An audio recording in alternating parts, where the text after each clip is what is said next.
Yep.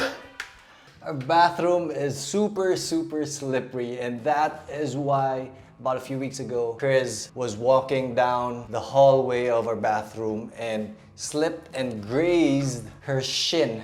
Ouch. And that made me think about what we need to improve on the design of our bathroom. Now, we did a lot of things right, but we also did a few things wrong. So in this video, we're gonna talk about the best practices and the bad decisions that we made so that you don't repeat our mistakes. Tip number 1. Use non-slip tiles, guys, on all the floors in your bathroom, and you will thank me later. Kasi yung thinking namin when we were purchasing this was, try natin. Okay na yun. Tinanong ko yung girl na nagbenta sa amin ito, is this non-slip tile? Sabi niya, it's not non-slip, but it's not slippery. And when I felt it, hindi nga talaga siya slippery. So I said, okay, pang matanda na yung mga non-slip. Okay na tayo dyan. But when it's wet, it gets really slippery. So my suggestion is you get a sample, wet it, and feel it out for yourself, just to be exactly sure. I actually bought these things. Budol na naman. I still don't know if this works. Let's test them out later. But this is a tape na ilalagay sa floor. And this is the spray version of that you spray to make it non-slip. I don't know if it works. We'll see. By the way, when you get your tile samples and you've decided, ito na talaga ang gagamitin namin, ask the supplier for the tile itself and then sign it and have them sign it and keep that. Kasi paminsan, I've heard horror stories na pagdating dito, yung tiles iba and there's arguments na, hindi, ito yung pinili mo eh. So to keep that from happening, get a sample, sign it, and have the supplier sign it, so that walang argument when it reaches the site na sakto talaga ang tile na pinadala. Tip number 3, if you have enough space, have 2 lavatories in the master bedroom. Kasi ang saya when you're like brushing your teeth together and I can have my things here while the wife can have her own things there. So, mas iwas away. And since dalawa na yung laboratory, and since dalawa na yung lavatory sa master's bathroom, dalawahin na rin natin yung hampers. So, hindi nagmi-mix-mix yung mga sweat ko, mas mabaho ako, sorry, sa sweat ni Chris, which is mas mabango. Next tip, demo ko sa inyo to, guys. For example, naliligo ka dito. And then, wala pala akong towel. Nakalimutan kong kumuha ng towel. Di ba kadalasan, sa dati naming bahay, I had to run all over the house, get the towel, go back here, basang-basa na yung tiles, and dry myself out. So, with this step, what you need to do is have quick access to clean towels all the time. In case nakalimutan kong kumuha, dito, gets the towel. Yan. So, that's a very good tip. I'm so happy we decided to put that in. Next few tips, these next few tips are there to address the question that I get asked most often sa Instagram, and that is to deal with molds or yung mga kulob na smell sa loob ng bathroom. And tip number 1 would easily be always have vents. So, ito yung CR namin, may vent. Cathy's room, may vent. Chris's office, may vent yung CR niya. And the last one, my office, may vent.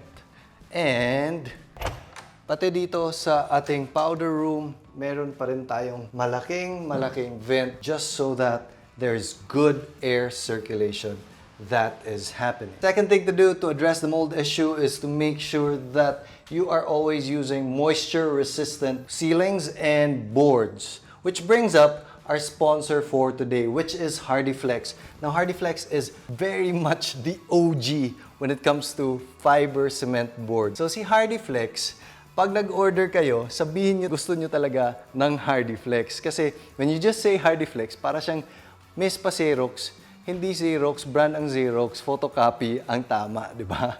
Pero parang ganyan na rin ang nangyari kay HardyFlex. Sila kasi ang nauna. So they have, I feel, the best quality when it comes to fiber cement boards.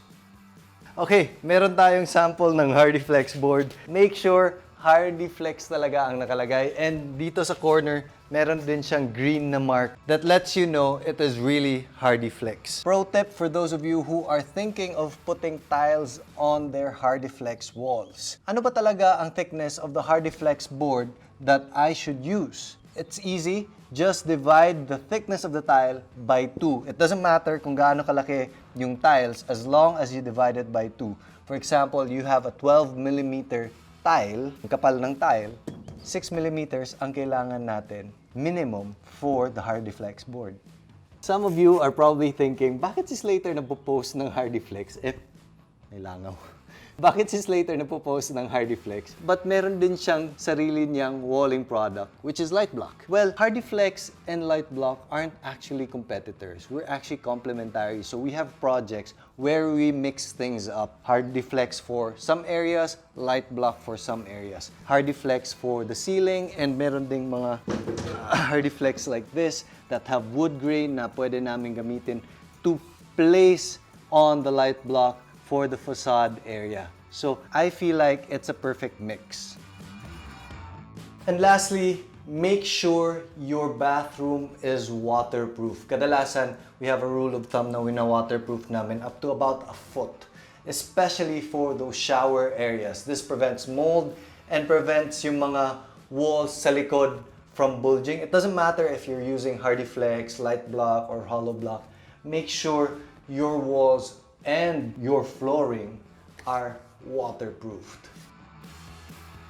Anyway guys, itong sa kitchen namin, because there's a lot of cooking, a lot of steam, ginagamitan din namin ng HardyFlex. But, itong dito is not a fiber cement board. But I feel like we can get away with it because high ceiling siya and may malaking vent.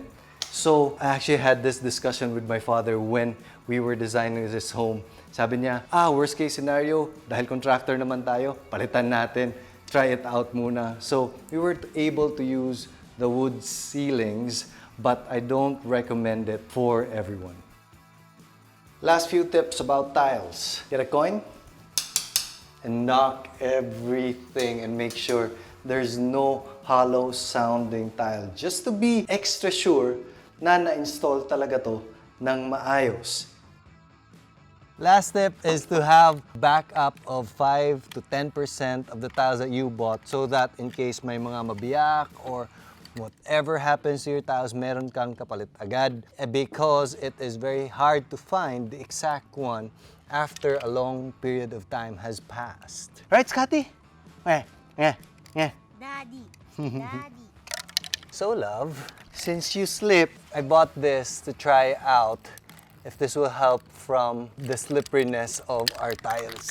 But I want to try it out dito first before I try it out inside.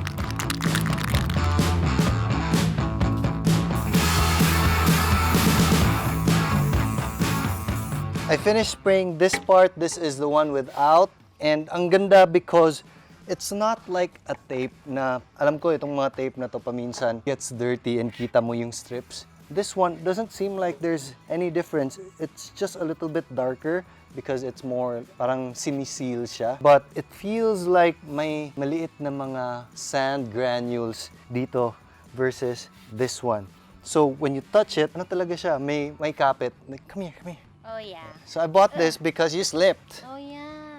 Good job. For now, the short-term review. Bosni anti-slip coating, 10 out of 10. I'll put links in the description below. That's it, guys. See you later.